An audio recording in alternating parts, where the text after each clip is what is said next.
मैं डॉक्टर रमाकांत सिंघल, सहायक प्राध्यापक, जैसी मिल कन्या महाविद्यालय, बिरला नगर, ग्वालियर। आज मैं बीकॉम थर्ड ईयर के goods and services tax and custom duty विषय पर प्रथम इकाई में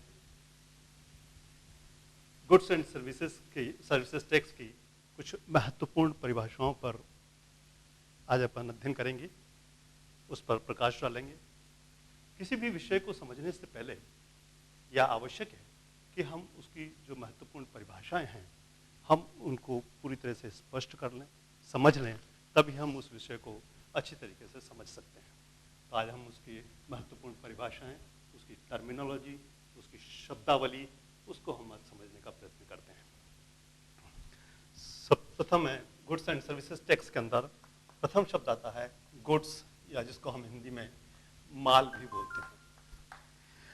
ये गुड्स एंड सर्विसेज एक्ट के सेक्शन 2 में सब सेक्शन 52 में इसका वर्णन किया गया है। माल से आशय मुद्रा और प्रतिभूतियों के अलावा प्रत्येक प्रकार की चल संपत्ति से। माल एवं प्रतिभूतियों के अलावा सभी प्रकार की जितनी भी चल संपत्ति हैं वो हम माल के अंदर शामिल करते हैं। इसमें लॉटरी, शर्त, जुआ, उगती फसलें, भूमि से जुड़ी हुई या उसके हिस्से के रूप में ऐसी घास और वस्तुएं भी शामिल हैं जिनको पूर्ति के पूर्व सप्लाई करने से पहले या पूर्ति के अनुबंध के अधीन उसको पृथक किए जाने का अनुबंध किया गया हो, वो सब हम माल के अंदर शामिल करते हैं। इस प्रकार से स्पष्ट होता है कि प्रत्येक प्रकार की चल संपत्ति माल है। चल संपत्ति में जैसे कपड़ा, शक्कर, अनाज, दूध, दही, इलेक्ट्रॉनिक गुड्स, ये सब चल संपत्ति कहलाती हैं और हम उसे माल कहते हैं। दूसरा इसके अंदर जो महत्वपूर्ण शब्द है वो है मुद्रा एवं प्रतिभूतियां, जो कि माल नहीं है। मुद्रा एवं प्रतिभूति के अंदर जैसे शेयर्स हैं, डिवेंचर्स हैं, बॉन्ड्स हैं, कोई और सिक्योरिटीज हैं, वो मुद्रा एवं प्रतिभूतियों के अंतर्गत आते हैं, तो उनको माल में शामिल नहीं किया जाता। इसके अलावा लॉटरी और जुआ है वो माल है। खड़ी फसलें वो माल की कैटेगरी में आती हैं, उनको माल के अंदर परिभाषित किया गया है। दूसरा इसके अंदर आता है सेवाएं। सेवाओं को हम इंग्लिश में सर्विसेज भी बोलते हैं, क्योंकि जैसा कि इस विषय से संबंधित है, गुड्स एंड सर्विसेज दो चीजें इसमें शामिल की जाती हैं। पहला भी अपन ने गुड्स समझा, दूसरा इसके अंदर है सेवाएं, सर्विसेज जिसको हम बोलते हैं। ये भी सेक्शन 2 के सब सेक्शन 102 के अंदर इसको परिभाषित किया गया है। सेवाओं में ऐसा कोई भी कार्य जो प्रतिफल या मूल्य के बदले एक व्यक्ति द्वारा दूसरे व्यक्ति के लिए शारीरिक या मानसिक रूप से किया जाता है। कंसिडरेशन के बदले में, प्रतिफल के बदले में जब एक व्यक्ति दूसरे व्यक्ति के लिए शारीरिक या मानसिक रूप से कोई भी कार्य कर रहा है तो उसे हम सेवाओं की कैटेगरी में शामिल करते हैं। जैसे एक इंजीनियर है, एक इंजीनियर ने किसी दूसरे व्यक्ति के लिए भवन निर्माण के लिए, उसका भवन निर्माण करना था, तो उसके लिए उसने अपनी सर्विसेज दी, उसके लिए सुपरविजन करने के लिए या उसकी प्लानिंग करने के लिए अपनी जो सेवाएं दे रहा है, तो उस इंजीनियर की सेवाओं को सेवाओं के अंतर्गत शामिल किया जाएगा। इसी प्रकार से सीए का कार्य है, एक टीचर का अध्यापन कार्य है, वो भी सेवाएं प्रदान कर रहा है, तो उसे जीएसटी एक्ट के अंतर्गत सेवाओं में शामिल किया गया है। इसके बाद और टर्मिनोलॉजी, ये इसकी मुख्य, चूंकि ये गुड्स एंड सर्विस टैक्स है तो इसके अंदर दो शब्द मुख्य रूप से आते हैं, एक गुड्स एंड सर्विसेज। इसके बाद कुछ टर्मिनोलॉजी हैं जो अलग अलग आधार पर हैं। तो टर्मिनोलॉजी रिलेटेड टू प्लेस, स्थान के आधार पर जो टर्मिनोलॉजी इस एक्ट के अंदर यूज हुई है वो उसमें है पहला एक place of business. Place of business मतलब व्यवसाय का स्थान, प्लेस ऑफ बिजनेस। ये इसमें सेक्शन 2 में अंडर सेक्शन 85 में इसका उल्लेख किया गया है। तो व्यवसाय के स्थान में एक व्यवसाय का सामान्य स्थान, व्यवसाय के जहां पर सामान्य स्थान का मतलब है कि जहां पर सामान्य तौर से व्यापारिक गतिविधियां संचालित की जाती हैं। इसके अंदर गोडाउन भी शामिल है। फॉर एग्जांपल, मान लीजिए ग्वालियर के अंदर किसी फैक्ट्री है और दिल्ली में गोडाउन है जहाँ से माल को सप्लाई किया जाता है, तो ग्वालियर और दिल्ली ये दोनों जगह प्लेस ऑफ बिजनेस उसके लिए माने जाते हैं। जहाँ पर व्यापारिक गतिविधियां संचालित की जा रही हैं वो प्लेस ऑफ बिजनेस आपके उसके अंतर्गत आएगा। दूसरा है लेखा रखने का स्थान। लेखा रखने का स्थान का मतलब है कि जहाँ पर उस बिजनेस की, उस व्यापार की लेखा पुस्तकें रखी जाती हैं, वो भी प्लेस ऑफ बिजनेस के अंदर आता है। मान लीजिए भोपाल में उसकी फैक्ट्री है और दिल्ली में उसका हेड ऑफिस है उस व्यापार का, जहां पर की लेखा पुस्तकें रखी जा रही हैं, तो उस हिसाब से भोपाल और दिल्ली ये दोनों प्लेस ऑफ बिजनेस के अंदर शामिल किए जाएंगे। तीसरा एजेंट का स्थान। एजेंट का स्थान का मतलब कि कई बार व्यापार एजेंट के थ्रू किया जाता है। मान लीजिए ग्वालियर के अंदर फैक्ट्री है और एक दिल्ली के अंदर हमने एजेंट अपॉइंट कर रखे हैं। दिल्ली के अलावा भोपाल में है, अहमदाबाद में है, महाराष्ट्र में है। ये सब जगह पर हमने अपने एजेंट के थ्रू अब माल की सप्लाई की जाती है। तो ग्वालियर के साथ साथ जहां पर एजेंट हैं वो सब जगह भी प्लेस ऑफ बिजनेस के अंदर उसे शामिल किया जाएगा। तो इस प्लेस ऑफ बिजनेस के अंदर हमने देखा कि एक सामान्य स्थान, लेखा रखने का स्थान और एजेंट का स्थान, ये सब प्लेस ऑफ बिजनेस के अंदर शामिल किए जाएंगे। दूसरा आता है principal place of business. Principal place of business, principal place of business, ये सेक्शन 2 के अंडर सेक्शन सब सेक्शन 89 में इसका उल्लेख किया गया है। प्रिंसिपल प्लेस ऑफ बिजनेस का मतलब ये हुआ कि व्यवसाय का मुख्य स्थान। पंजीयन प्रमाण पत्र में जो इस एक्ट के अंतर्गत जो रजिस्ट्रेशन मिलता है, उस रजिस्ट्रेशन सर्टिफिकेट में जिस स्थान को मुख्य रूप से निर्दिष्ट कारोबार का स्थान दर्शाया गया है रजिस्ट्रेशन सर्टिफिकेट में, वो आपके लिए प्लेस ऑफ बिजनेस कहलाएगा। जब हमने रजिस्ट्रेशन सर्टिफिकेट प्राप्त किया तो रजिस्ट्रेशन कराते समय जिस स्थान को हमने मुख्य स्थान के रूप में उसमें निर्दिष्ट किया गया है, तो वो स्थान प्लेस ऑफ बिजनेस के अंदर शामिल किया जाएगा। इसके बाद place of supply. Place of supply, पूर्ति का स्थान। इस पूर्ति के स्थान में ये सेक्शन जीएसटी एक्ट में सेक्शन 2 में सब सेक्शन 86 के अंदर इसका उल्लेख किया गया है। आईजीएसटी में प्लेस ऑफ सप्लाई के लिए आईजीएसटी में निर्दिष्ट प्रदाय के स्थान से, प्रदाय मतलब सप्लाई, जहां पर की सप्लाई की जा रही है, तो आईजीएसटी में, IGST integrated goods and services tax में जो निर्दिष्ट प्रदाय का स्थान है वह प्लेस ऑफ सप्लाई कहलाता है। यह इंटर स्टेट भी हो सकता है और इंटर स्टेट भी हो सकता है। जब माल का विक्रेता, जिससे माल जो सप्लाई किया जा रहा है, सप्लाई करने वाला वो जिस जगह पर है और जहां पर माल को सप्लाई किया जा रहा है वो जिस जगह पर, जब दोनों ये एक ही जगह पर है, एक ही राज्य के अंदर है, तो वो इंट्रा स्टेट कहलाता है। मान लीजिए ग्वालियर के अंदर फैक्ट्री है और भोपाल के अंदर माल को सप्लाई किया जाता है, तो ग्वालियर और भोपाल दोनों मध्य प्रदेश के अंदर स्थित हैं, तो वहां पर जो ये प्लेस ऑफ सप्लाई है वो इंट्रा स्टेट कहलाएगी, यानी एक ही राज्य के अंदर कहलाएगी। और इंटर स्टेट में जब एक राज्य से दूसरे राज्य के अंदर जब माल बेचा जा रहा है, सप्लाई किया जा रहा है, सप्लाई का स्थान दूसरे राज्य के अंदर है, तो वो इंटर स्टेट कहलाएगा। ग्वालियर में फैक्ट्री है और जहां माल सप्लाई किया जा रहा है वो मान लीजिए उत्तर प्रदेश में, आगरा में किया जा रहा है, आगरा उत्तर प्रदेश के अंदर है, तो वहां पर चूंकि दोनों अलग अलग राज्य हो गए, ग्वालियर मध्य प्रदेश राज्य हो गया और आगरा उत्तर प्रदेश राज्य हो गया, तो ये दोनों अलग अलग राज्य हैं। तो जब एक राज्य से दूसरे राज्य में जब माल सप्लाई हो रहा है, दोनों अलग अलग स्थान है, अलग अलग राज्यों में है, तो वो inter state place of supply कहलाएंगे। आप तो दो तरीके से आपका प्लेस ऑफ सप्लाई होता है, एक इंट्रा स्टेट और एक इंटर स्टेट। इसके बाद आता है व्यक्ति का सामान्य निवास स्थान, place of residence. Place of residence, निवास का स्थान। ये सेक्शन 2 के सब सेक्शन 113 113 में इसको स्पष्ट किया गया है। व्यवसाय के सामान्य निवास स्थान में एक व्यक्ति की दिशा में, इंडिविजुअल की दिशा में, जहां व्यक्ति सामान्य तौर पर निवास करता है, इंडिविजुअल व्यक्ति। प्लेस ऑफ रेजिडेंस, निवास स्थान के आधार पर जब हम इसको समझ रहे हैं, तो वहां पर एक इंडिविजुअल व्यक्ति की दिशा में जहां व्यक्ति सामान्य तौर पर निवास करता है, रहता है, जहां उसका निवास है जिस जगह पर, वो उसका प्लेस ऑफ बिजनेस कहलाएगा। उसके बाद और अन्य दशा में, अन्य दशा का मतलब हुआ इंडिविजुअल के अलावा, अदर देन इंडिविजुअल।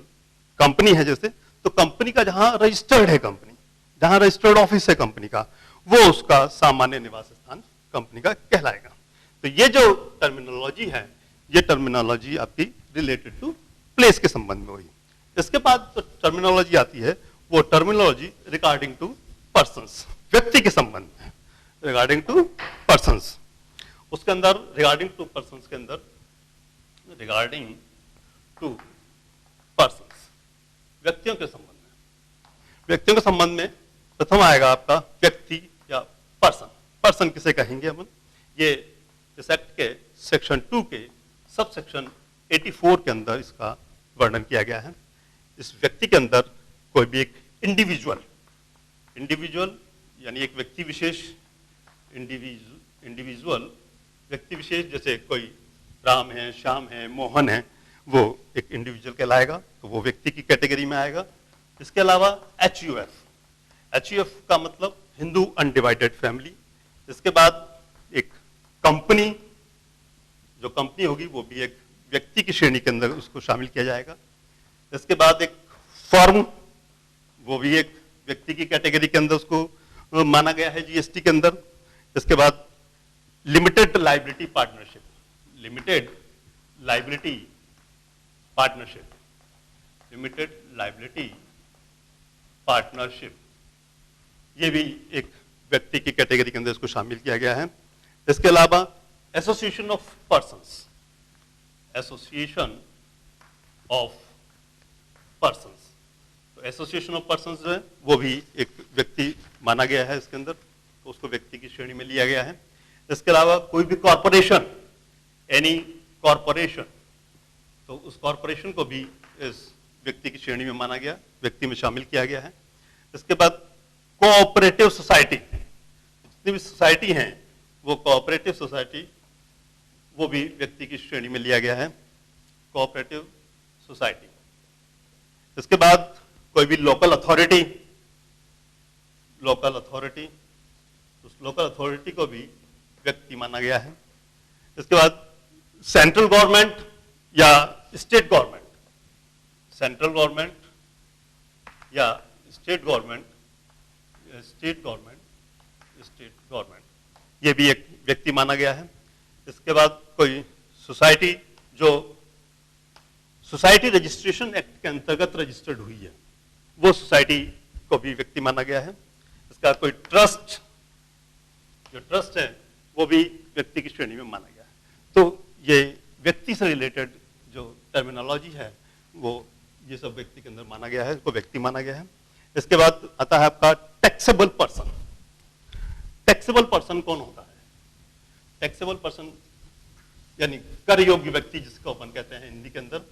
उस टैक्सेबल ये पर्सन जो है वो सेक्शन 2 के सब सेक्शन 107 में इसको बताया गया। तो टैक्सेबल पर्सन में सामान्य रूप से जो पंजीयन के लिए जो उत्तरदायी व्यक्ति हैं उसको टैक्सेबल पर्सन माना गया है। इस टैक्सेबल पर्सन के अंदर पहला राज्य के अंदर जो माल की कुल टर्नओवर, राज्य के अंदर जिनका माल के संबंध में या माल का कुल टर्नओवर 40 लाख रुपए से अधिक है, वो टैक्सेबल पर्सन की कैटेगरी के अंदर आता है। वो पंजीयन के लिए उत्तरदायी है, उसे पंजीयन कराना पड़ेगा अपना। जिसका राज्य के अंदर माल का, गुड्स का जो टर्नओवर हो रहा है वो 40 लाख रुपए वार्षिक से अधिक है। और राज्य के अंदर सेवाओं की पूर्ति से संबंधित जो प्राप्तियां हैं, माल के संबंध में, गुड्स के संबंध में 40 लाख रुपए से अधिक का वार्षिक टर्नओवर होना चाहिए।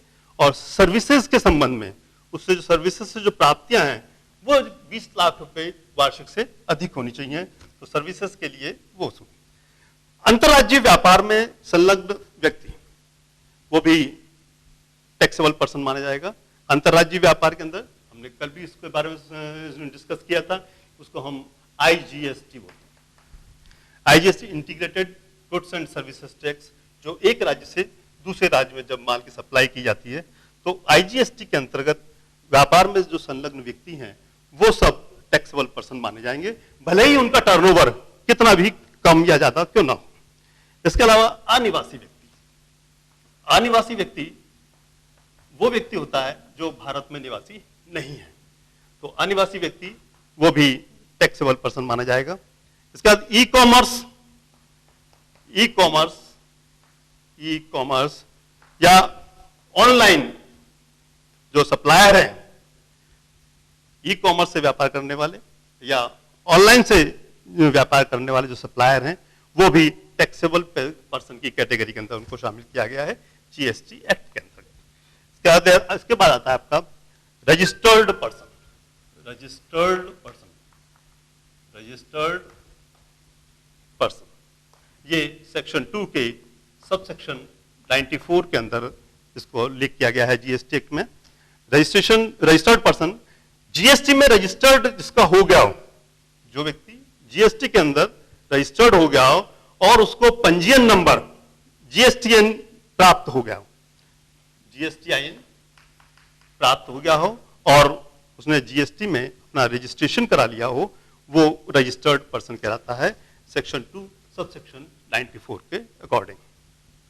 इसके बाद आता है आपका प्रिंसिपल, प्रिंसिपल, प्रिंसिपल मतलब प्रधान, ये सेक्शन 2 के सब सेक्शन 88 में इसको उल्लेख किया गया है। प्रधान जिसकी ओर से कोई एजेंट, वो व्यक्ति जिसकी ओर से कोई एजेंट माल या सेवाओं या दोनों के प्रदाय का कारोबार करता है, दोनों के सप्लाई का कारोबार करता है। कौन हुआ प्रिंसिपल? प्रिंसिपल वो जिसकी ओर से कोई एजेंट माल या सेवाओं या दोनों को सप्लाई करता है, वो एजेंट, वो सॉरी, वो प्रिंसिपल कहलाता है, वो प्रधान कहलाता है, जो एजेंट जिसकी ओर से कोई एजेंट काम करता है। इसके बाद प्रिंसिपल के बाद आता है आपका एजेंट, एजेंट जो किसी व्यक्ति की ओर से कारोबार करता है। प्रिंसिपल कौन हुआ? प्रिंसिपल वो व्यक्ति हुआ जिसकी ओर से कोई एजेंट कार्य करता है, और एजेंट वो हुआ जो किसी व्यक्ति की ओर से कार्य करता है, कारोबार करता है, तो वो आपके लिए एजेंट आ गया। इसके आगे है non resident taxable person, non resident taxable person, ये सेक्शन 2 और सबसेक्शन 77 के अधीन इसका वर्णन किया गया है। Non resident taxable person, non resident, non resident taxable person, taxable non resident taxable person, ये सेक्शन 2 के सब सेक्शन 77 में इसका उल्लेख किया गया है। नॉन रेजिडेंट टैक्सेबल पर्सन, तो ऐसा टैक्सेबल पर्सन जो भारत में रेजिडेंट नहीं है, जो निवासी नहीं है, वो नॉन रेजिडेंट टैक्सेबल पर्सन की कैटेगरी के अंदर इस एक्ट के अंतर्गत आता है। इसके बाद आकस्मिक या अस्थायी, आकस्मिक या अस्थायी, आकस्मिक या अस्थायी कर योग्य व्यक्ति, कर योग्य व्यक्ति, जिसको हम कैजुअल, इंग्लिश के अंदर हम इसको कैजुअल टैक्सेबल पर्सन भी बोलते हैं, कैजुअल टैक्सेबल पर्सन कहते हैं इसको। इस एक्ट के सेक्शन 2 के सब सेक्शन 20 के अंदर इसका उल्लेख किया गया। जैसा कि नाम से स्पष्ट है, आकस्मिक या अस्थायी कर योग्य, ये अपना रेगुलर बिजनेस नहीं करता, ये कभी कभी करता है, अस्थायी रूप से व्यापार कर रहा है, तो वो आकस्मिक या अस्थायी कर योग्य व्यक्ति होगा इस एक्ट के अकॉर्डिंग, जिसको हम कैजुअल टैक्सेबल पर्सन कहेंगे, जो सेक्शन 2 के सब सेक्शन 20 में इसको उल्लेख किया गया है। इसके बाद कृषक, कृषक एग्रीकल्चरिस्ट, ये इस सेक्शन के सब सेक्शन 7 में इसको स्पष्ट किया गया है। तो ऐसा कोई भी व्यक्ति, कृषक ऐसा कोई भी व्यक्ति या HUF जो स्वयं के श्रम द्वारा या परिवार के श्रम द्वारा या नकद या वस्तु के रूप में देय मजदूरी पर भूमि पर, उसके आधार पर भूमि पर खेती करता है, वो एग्रीकल्चर कृषक कहलाता है, एग्रीकल्चरिस्ट कहलाएगा आपका। कौन हुआ एग्रीकल्चरिस्ट? कृषक कौन हुआ? ऐसा कोई भी व्यक्ति या HUF जो स्वयं के श्रम द्वारा या परिवार के श्रम द्वारा या नकद या वस्तु के रूप में देय मजदूरी पर भूमि पर खेती करता है वो आपके लिए कृषक कहलाएगा। ये जीएसटी एक्ट के सेक्शन 2 के सब सेक्शन 7 में इसका उल्लेख किया गया है। इसके बाद आता है आपका परिवार या फैमिली। परिवार या फैमिली, जिसको इस एक्ट के सेक्शन 2 के सब सेक्शन 49 में जिसका उल्लेख किया गया है फैमिली। फैमिली या जिसको अपन हिंदी में परिवार भी बोलते हैं, ये इस जीएसटी एक्ट के सेक्शन 2 के सब सेक्शन 49 में इसका उल्लेख किया गया है। परिवार के अंदर व्यक्ति का पति या पत्नी और बच्चे शामिल होते हैं। परिवार के अंदर व्यक्ति का पति या पत्नी और बच्चे शामिल होंगे। इसके अलावा उसके माता पिता, दादा दादी, भाई बहन, यदि पूर्ण या मुख्य रूप से उस व्यक्ति पर आश्रित हो तब वो परिवार की श्रेणी के अंदर आएंगे। तो परिवार के अंदर कुल मिला के कौन कौन हुआ? एक व्यक्ति का पति या पत्नी, स्पाउस, और उसके बच्चे, प्लस माता पिता, उसके दादा दादी, भाई बहन, यदि पूर्ण या मुख्य रूप से उस व्यक्ति के ऊपर आश्रित हैं तो वो फैमिली या परिवार की कैटेगरी के अंदर शामिल होंगे इस एक्ट के अंतर्गत। कुछ टर्मिनोलॉजी है related to supply. Terminology related to supply. Related to supply. Supply मतलब पूर्ति, पूर्ति से संबंधित। पूर्ति से संबंधित है नंबर 1 आपूर्तिकर्ता, जिसको अपन बोलते हैं सप्लायर। आपूर्तिकर्ता सप्लायर, और प्राप्तिकर्ता जिसको अपन बोलते हैं रेसिपिएंट। रेसिपिएंट ये इस एक्ट के सेक्शन 2 के सब सेक्शन 105 के अंदर इसका उल्लेख किया गया है। सप्लायर और दूसरा रेसिपिएंट। जीएसटी एक्ट लागू होने से पहले जब वैट था या सेल्स टैक्स था, तो जो माल का विक्रेता होता था उसको जीएसटी एक्ट के अंदर सप्लायर की संज्ञा दी गई है। जो माल बेचने वाला होता है उसको जीएसटी एक्ट के अंदर सप्लायर या आपूर्तिकर्ता की संज्ञा दी गई है। और जो क्रेता होता था जीएसटी एक्ट से पहले एक्ट के अंदर, विक्रय कर के अंदर, विक्रय कर अधिनियम में, उसको जो क्रेता होता था उस क्रेता को यहाँ पर रेसिपिएंट के नाम से संबोधित किया गया है। रेसिपिएंट माना गया है जीएसटी एक्ट के सेक्शन 2 के सब सेक्शन 105 में, 105 में। इसको अपन एक उदाहरण द्वारा समझा सकते हैं। एक कपड़े का व्यापारी है। कपड़े के व्यापारी ने अपना कपड़ा, कपड़े का व्यापारी मिस्टर एक्स है, उसने अपना कपड़ा वाई को सप्लाई किया। तो एक्स जो सप्लायर है, जो माल सप्लाई कर रहा है, वो एक्स सप्लायर कहलाएगा यहाँ पर। और जिसको सप्लाई किया है वाई, जो बायर है एक तरह से, जिसने खरीदा है माल, जिसको सप्लाई किया गया है, उसको जीएसटी एक्ट के अंतर्गत रेसिपिएंट माना गया है। जीएसटी एक्ट के सेक्शन 2 के सब सेक्शन 105। दूसरा इसके अंदर आता है outward supply. Outward supply. Outward supply, जैसा ये भी हम कह सकते हैं कि ये जैसे इसके नाम से ही है, ये भी जो सप्लाई है, ये आउटवर्ड सप्लाई, ये सेक्शन 2 के सब सेक्शन 83, सेक्शन 2 के सब सेक्शन 83 के अंदर इसका उल्लेख किया गया है। आउटवर्ड सप्लाई में सामान्य शब्दों में जैसा हम कहें आउटवर्ड, आउटवर्ड मतलब बाहर, बाहर माल जा रहा है, तो सामान्य शब्दों में माल का विक्रय या सेवा की प्रदायगी, दो शब्द, एक गुड्स एंड सर्विसेज, माल और सेवाएं। तो हम या तो माल का विक्रय कर रहे हैं, माल की सप्लाई कर रहे हैं, या सेवा की सप्लाई कर रहे हैं, ये आउटवर्ड सप्लाई के अंदर शामिल है। आउटवर्ड मतलब बाहर, बाहर जाना। तो जब हम इसकी सप्लाई करेंगे, पूर्ति करेंगे, चाहे वो माल की हो या सेवाओं की हो, वो आउटवर्ड सप्लाई के अंतर्गत आएगी। इसके बाद है आपका inward supply. Inward supply, inward supply, ये जीएसटी एक्ट के सेक्शन 2 के सब सेक्शन 67 में इसका उल्लेख किया गया है। इनवर्ड सप्लाई, ये भी जस्ट उसका रिवर्स आउटवर्ड सप्लाई का।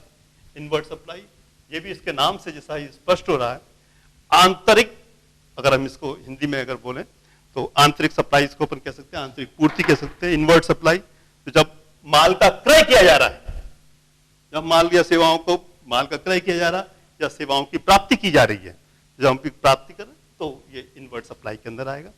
आउटवर्ड सप्लाई, जब माल को सप्लाई किया जा रहा है, माल का विक्रय किया जा रहा है, वो आपका आउटवर्ड सप्लाई के अंदर आएगा।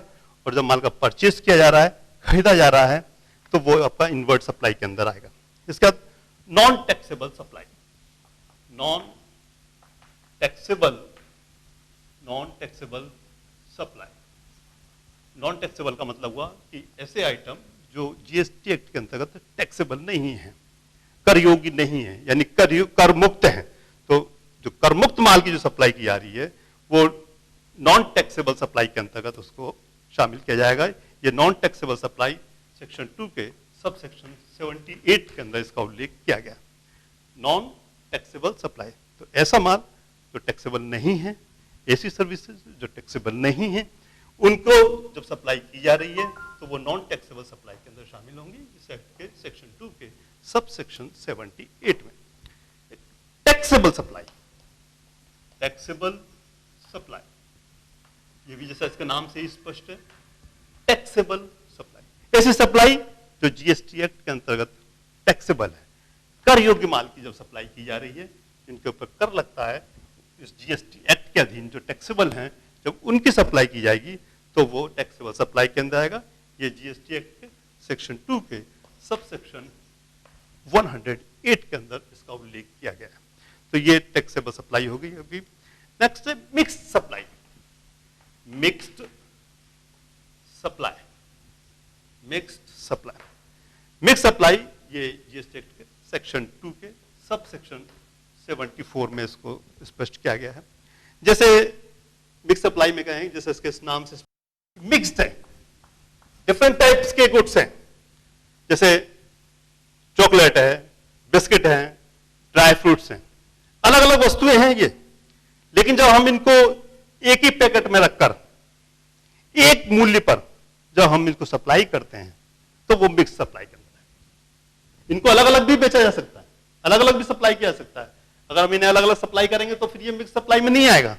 लेकिन जब हम इसको एक रैप के अंदर, रैपर में इसको रैप कर देते हैं, चॉकलेट है, बिस्किट है, ड्राई फ्रूट्स हैं, अलग अलग भी बेच सकते हैं हम इनको, अलग अलग इनकी सप्लाई कर सकते हैं।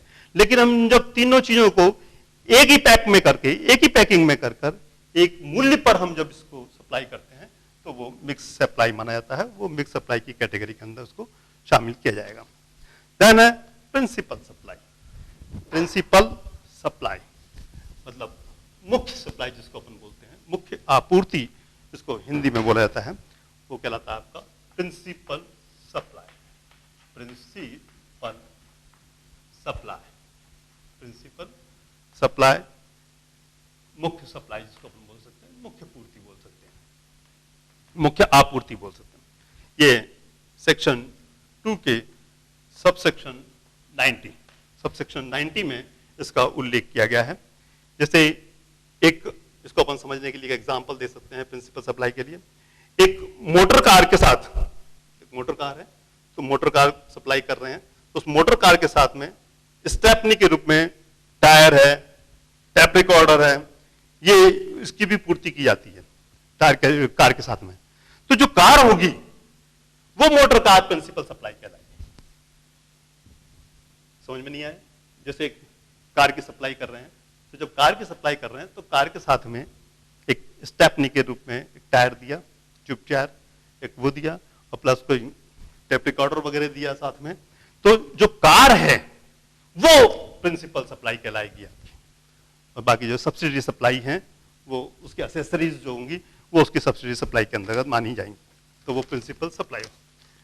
Then interstate supply, interstate supply, interstate supply, जिसे अपन अंतरराज्यीय सप्लाई आपूर्ति कह सकते हैं। स्पष्ट है, इंटर स्टेट, एक राज्य से दूसरे राज्य में जब माल की सप्लाई की जा रही है तो वो इंटर स्टेट सप्लाई कहलाएगी। जैसे मध्य प्रदेश से भोपाल से माल सप्लाई किया जा रहा है आगरा के लिए, भोपाल मध्य प्रदेश में है और आगरा उत्तर प्रदेश में है, तो वो आपके लिए इंटर स्टेट सप्लाई कहलाएगी। इसके बाद इसी तरीके से intra state supply, intra state supply, intra state supply, just इसका रिवर्स अपन कह लें।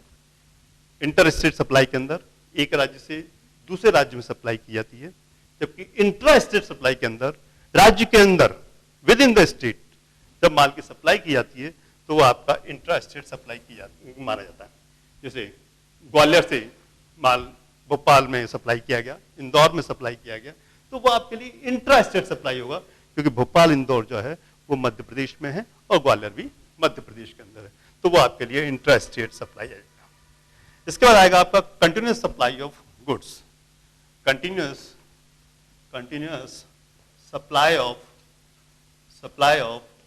Goods, continuous supply of goods, माल की लगातार सप्लाई होना, कंटिन्यूअस सप्लाई होना, जो कंटिन्यूएशन में जिस माल की सप्लाई की जाती है वो आपके लिए कंटिन्यूअस सप्लाई ऑफ गुड्स कहलाती है।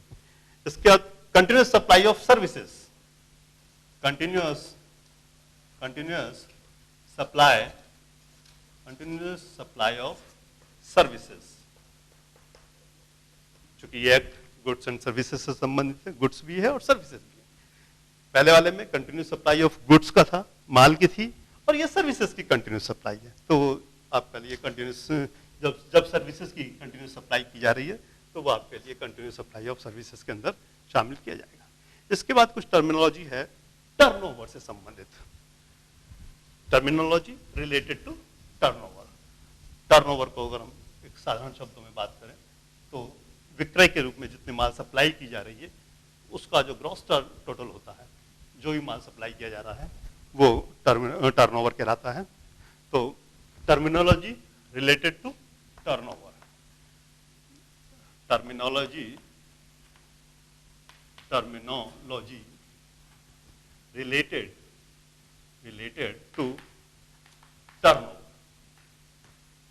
टर्नओवर से रिलेटेड जो टर्मिनोलॉजी है उसके अंदर फर्स्ट है एग्रीगेट टर्नओवर, एग्रीगेट टर्नओवर, जिसको हम सकल आवर्त भी हिंदी में बोलते हैं, सकल आवर्त। एग्रीगेट टर्नओवर में नंबर 1 कर योग्य माल या सेवाओं या दोनों की पूर्तियां, कर योग्य माल या सेवाओं या दोनों की पूर्ति। जरूरी नहीं है कि हम केवल एक ही चीज का व्यापार कर रहे हो, केवल हम माल ही बेच रहे हो, हम सर्विसेज भी हो सकता है दे रहे हो। तो कर योग्य माल या सेवाओं या दोनों की पूर्ति हम कर रहे हैं, दोनों सप्लाई कर रहे हैं, वो एग्रीगेट टर्नओवर में शामिल किया जाएगा। जो टैक्सेबल है, कर योग्य है, तो कर योग्य, क्योंकि इस एक्ट के अंदर कुछ कर योग्य माल हैं, कुछ कर मुक्त माल हैं। तो फर्स्ट इसके अंदर जो आएगा आपका वो कर योग्य जो माल या सेवा है या दोनों, उनका जो योग होगा वो इस कैटेगरी के अंदर शामिल किया जाएगा। इसके बाद एग्रीगेट टर्नओवर के अंदर या ग्रॉस टर्नओवर के अंदर हम कर मुक्त माल या सेवा या दोनों की पूर्तियां की हमने, दोनों की सप्लाई की है। पहले में लिया हमने कर योग्य माल या सेवाओं, दोनों की पूर्ति या दोनों की पूर्ति। अब उसके बाद उसमें हम प्लस करेंगे, अगर है तो कर मुक्त माल या सेवाओं या दोनों की पूर्ति। तो इसमें कर मुक्त और कर योग्य दोनों ही हमें इसके अंदर शामिल करना है। इसके बाद हम वस्तुओं या सेवाओं या दोनों का निर्यात, एक्सपोर्ट कर रहे हैं अपन, वो भी हम इसके अंदर शामिल करेंगे। वस्तुओं या सेवाओं या दोनों का निर्यात, ये भी इसके अंदर एग्रीगेट टर्नओवर के अंदर शामिल किया जाएगा। इसके बाद इसके अंदर वस्तुएं या सेवाएं दोनों की अंतरराज्यीय पूर्ति, वस्तुओं या सेवाओं या दोनों की अंतरराज्यीय पूर्ति, या दोनों की अंतरराज्यीय पूर्ति। तो इस तरह से अगर अपन देखें तो एग्रीगेट टर्नओवर के अंदर टैक्सेबल माल या सेवाओं या दोनों की पूर्ति प्लस कर मुक्त माल सेवाओं या दोनों की पूर्ति, कर योग्य हो गया, कर मुक्त हो गया, इसके बाद जो एक्सपोर्ट है उसका टोटल, और प्लस जो अंतरराज्यीय पूर्ति की हमने की है माल या सेवाओं की या दोनों की, इन सब का जो टोटल कहलाएगा वो टोटल आपका एग्रीगेट टर्नओवर के अंदर हम उसको शामिल करेंगे। तो ये आपके लिए हुआ एग्रीगेट टर्नओवर। इसके बाद आता है आपका turnover with in state, turnover with in state, turnover with in state. इस टर्मिनोलॉजी में टर्नओवर विद इन स्टेट में जैसे क्लियर कट है इसके अंदर कि ऐसा टर्नओवर जो स्टेट के अंदर हो रहा, तो राज्य के अंदर हमने जो माल की या सेवाओं की या दोनों की पूर्ति की है वो हमारा टर्नओवर कहलाएगा विद इन स्टेट। इसके बाद है आपका कंसिडरेशन, कंसिडरेशन, इसको हिंदी में हम प्रतिफल भी बोलते हैं, प्रतिफल, कंसिडरेशन। माल या सेवा के प्राप्तकर्ता द्वारा, इसको अच्छी तरह समझें, कंसिडरेशन में माल या सेवा के प्राप्तकर्ता द्वारा सप्लाई किए गए माल या सेवाओं के बदले में मुद्रा या अन्य रूप में किया गया भुगतान वो कंसिडरेशन कहलाएगा। क्या मतलब हुआ कि माल या सेवा के जो प्राप्तकर्ता द्वारा इसने जो प्राप्त किया है, माल प्राप्त किया या सेवा प्राप्त की, उसके लिए सप्लायर को मुद्रा के रूप में या किसी अन्य रूप में जो भुगतान किया है वो हमारा कंसिडरेशन कहलाएगा, वो कंसिडरेशन माना जाएगा। इसके बाद है कुछ terminology related to input, input से संबंधित। इनपुट ये सेक्शन 2 सबसेक्शन 59 में इसका उल्लेख किया गया है। इनपुट में मतलब व्यापार के दौरान जो कच्चा माल, सामग्री, सामान आदि प्राप्त किए जाते हैं उसे इनपुट कहते हैं। अपन किसी वस्तु का निर्माण कर रहे हैं, उत्पादन कर रहे हैं, उसके लिए हमें जो रॉ मटेरियल चाहिए, कच्चा माल चाहिए, वो हमने प्राप्त किया, कोई सामग्री प्राप्त की, कोई सामान प्राप्त किया, वो आपके लिए इनपुट कहलाएगा। इसके अंदर कैपिटल गुड्स शामिल नहीं है, इनपुट के अंदर कैपिटल गुड्स शामिल नहीं होता, जैसे फर्नीचर है, मशीन है, ये कैपिटल गुड्स है, वो इसके अंदर शामिल नहीं होगा। केवल माल का निर्माण करने के लिए जो हम रॉ मटेरियल, जो कच्ची चीजें हमें चाहिए, वो आपके लिए इनपुट कहलाती है। इसके बाद आपका आएगा input services, input services, input services section 2 के सब सेक्शन 60 में इसका उल्लेख किया गया। इनपुट सेवा से आशय व्यापार के दौरान या उसे अग्रसर करने में, बढ़ाने में किसी प्रदायकर्ता द्वारा उपयोग की गई या उपयोग किए जाने के लिए ली गई कोई सेवा, वो इनपुट सर्विस है। इस इनपुट के अंदर हम केवल माल ले रहे हैं, यहां पर हम सर्विसेज ले रहे हैं। तो जब हम अपना व्यापार कर रहे हैं उस सेवा से आशय व्यापार के दौरान या उसे अग्रसर करने में किसी प्रदायकर्ता द्वारा, जो सर्विस सप्लाई कर रहा है, उस प्रदायकर्ता द्वारा उपयोग की गई या उपयोग किए जाने के लिए जो कोई सेवा हमने ली है, वो हमारे लिए इनपुट सर्विसेज के अंदर शामिल किया जाएगा। तो ये आज हमने देखा कि कुछ इंपॉर्टेंट टर्मिनोलॉजी जो जीएसटी से रिलेटेड है, वो इंपॉर्टेंट टर्मिनोलॉजी आज हमने कुछ समझी है। कुछ टर्मिनोलॉजी अभी और बची हैं, कल अपन इस टर्मिनोलॉजी को आगे कंटिन्यू करेंगे और कुछ टर्मिनोलॉजी पढ़ेंगे। Thank you very much.